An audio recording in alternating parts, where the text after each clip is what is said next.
galab wanaagsan saaxiibayaal sida u dhintii meel kasta dunida ka joogtaan fadlan shaxda haddii kusoo gaarto daawo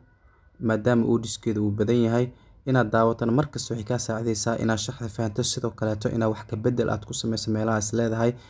in wax laga bedel ayay ku qurxan yihiin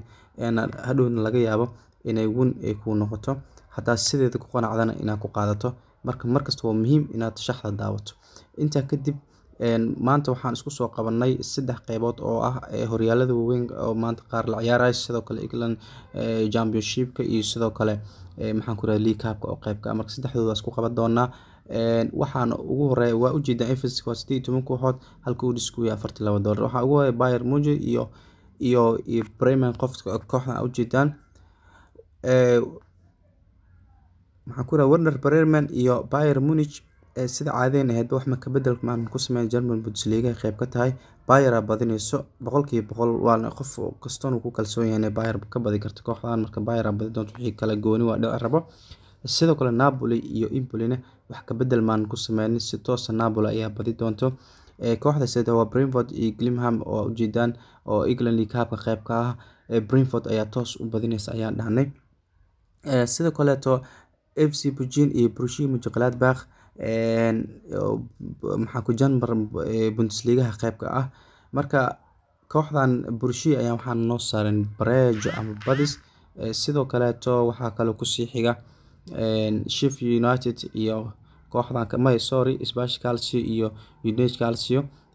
maadaama Serie A iska dhibadii kulamadooda marka Udinese Calcio ayaa waxaan noo saaran double chance Brejo ama Badis marka adiga hadaad is leedahay inaysan badi karin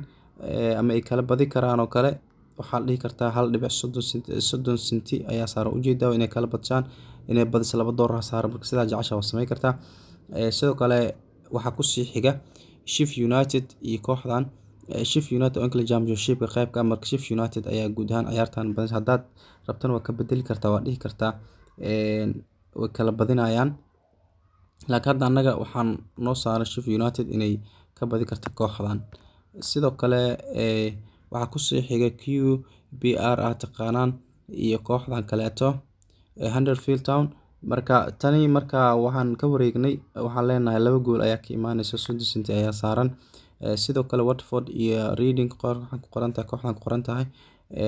sidoo kale iidan tan waxaan isticmaalaynaa total over oo ah 2 gool inay ka imaan karto England Championship-ka inay qaybta ka tahay ciyaarayo kuna sii darso maxaan ku raadada kooxdan oo ku qoran tahay Birmingham iyo Swansea City ayaa ku sii xigta iidana maxaa Birmingham iyo Swansea City waxaa leenahay iidana 2 gool ayaa ka imaan doonto guud ahaan ciyaarta